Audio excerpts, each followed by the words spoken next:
Olá, sétimo ano! Tudo bem com vocês? Meu nome é Rafael e eu sou professor de Educação Física. No nosso encontro passado, conversamos sobre futsal. E dentro do futsal, conversamos sobre suas características e que tipo de esporte o futsal é. E neste caso, conversamos que o futsal, assim como alguns outros esportes coletivos, são considerados esportes de invasão. Você lembra o que é esporte de invasão? Esporte de invasão é aquele tipo de esporte normalmente coletivo em que possuímos um objetivo a ser conquistado na quadra adversária, pode ser um gol, uma cesta, e ao mesmo tempo que possuímos esse objetivo lá na quadra adversária, precisamos defender a nossa quadra de defesa para que o oponente não conquiste então o seu objetivo. Hoje vamos fugir um pouquinho do esporte de invasão e vamos entrar dentro de esportes considerados de marca. Esportes de marca têm outro tipo de objetivo. São eles, esportes em que o nosso objetivo está dentro de tempo, distância ou altura ou peso. E nos esportes de marca, o atletismo é o que está melhor inserido. Podemos verificar que nas provas de corrida temos o tempo como nosso principal objetivo a ser batido. Já nas provas de salto, temos a distância ou a altura, medidas por metro ou pés, dependendo da unidade de medida, como nosso principal objetivo. E nas provas de atletismo que possuímos o arremesso como objetivo, o peso e a distância são determinantes para que saia um vencedor. Portanto, o atletismo, independente da modalidade que estamos falando, é considerado um esporte de marca. E no dia de hoje, iremos conversar sobre duas provas do atletismo e entender um pouquinho mais como elas funcionam. A primeira delas é a corrida de obstáculos, a corrida de 3.000 metros. Em inglês, originalmente, esta prova foi chamada de Steeplechase. Esta prova foi criada na Inglaterra, lá no século XIX, inspirada nas corridas de cavalo, em que os cavalos percorriam uma distância saltando por obstáculos naturais. A partir disso, criou-se esta prova de obstáculos e em 1900, em Paris, ela foi inserida nos Jogos Olímpicos. E a partir de então, se tornou uma prova clássica do atletismo.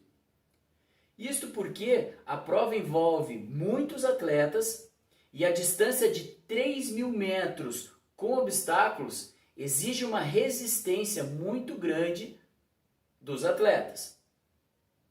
Esta prova é realizada dentro da pista de atletismo e conta com um certo desvio para que os atletas precisem passar por um fosso de água, como vemos na imagem a seguir.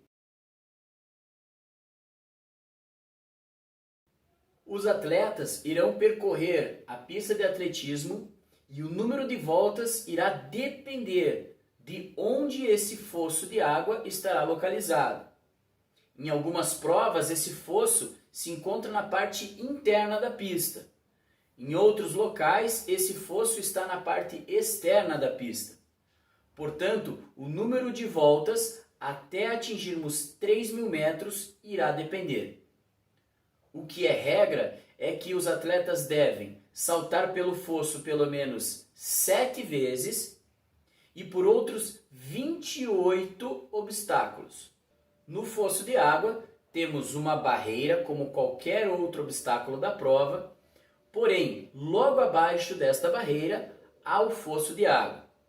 Esse fosso possui 3,66 metros de comprimento e logo no seu início a profundidade é de 70 centímetros.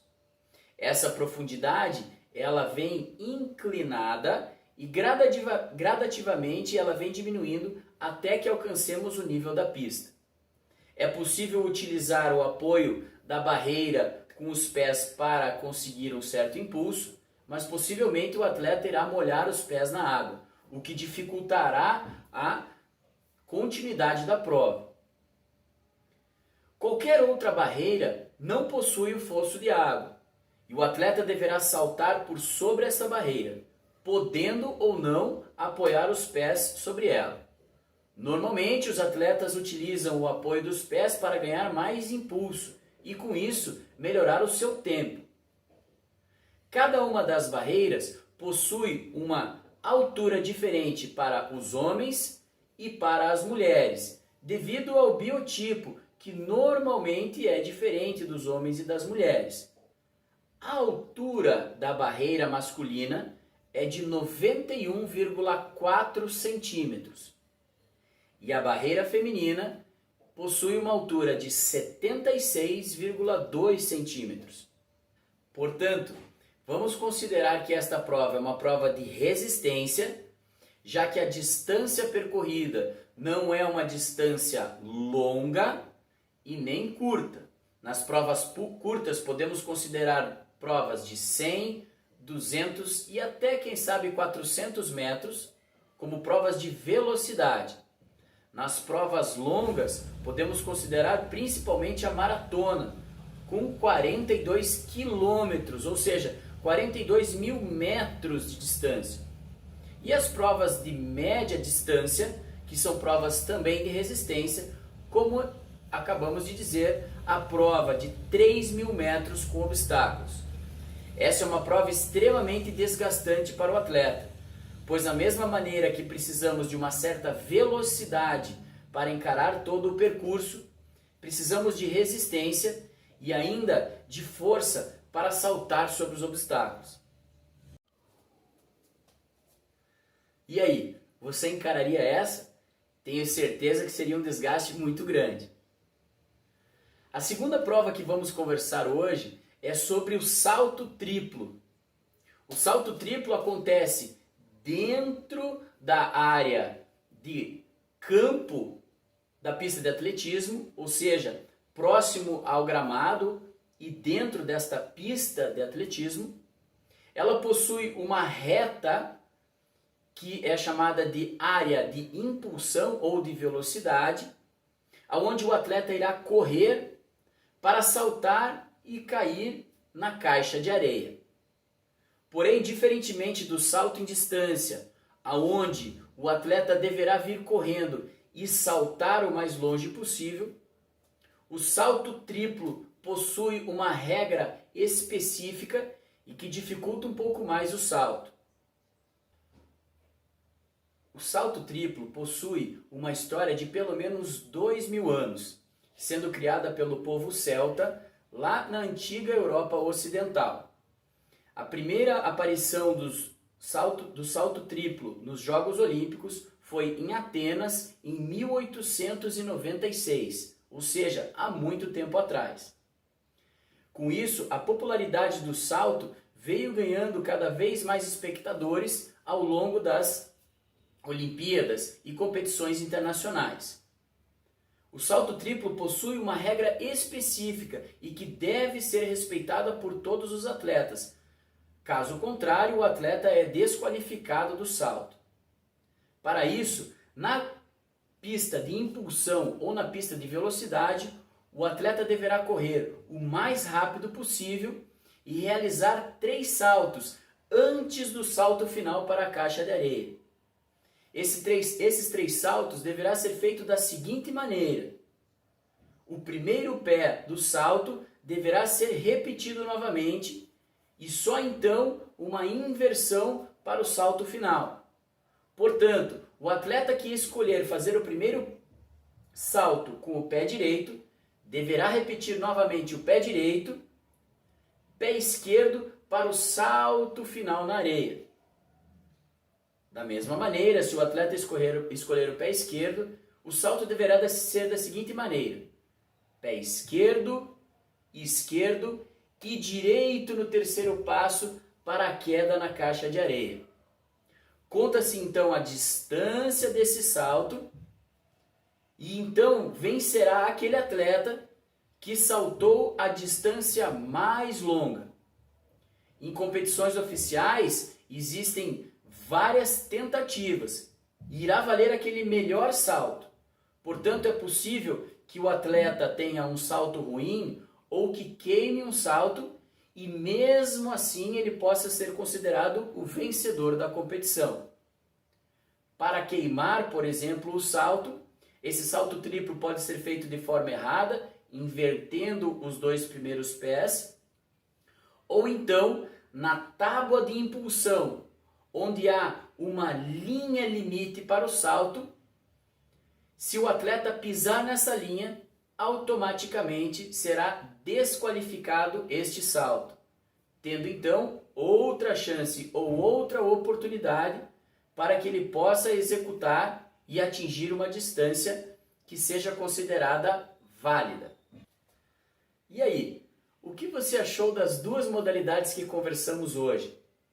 Tenho certeza que alguns de vocês nunca tinham ouvido falar dessa modalidade, até porque não são modalidades tão populares quanto outras mais charmosas e com atletas mais famosos, tais como 100 metros rasos.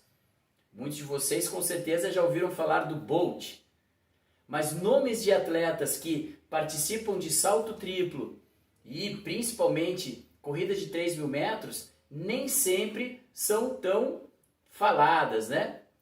Então a popularidade dessas modalidades do atletismo não são tão grande.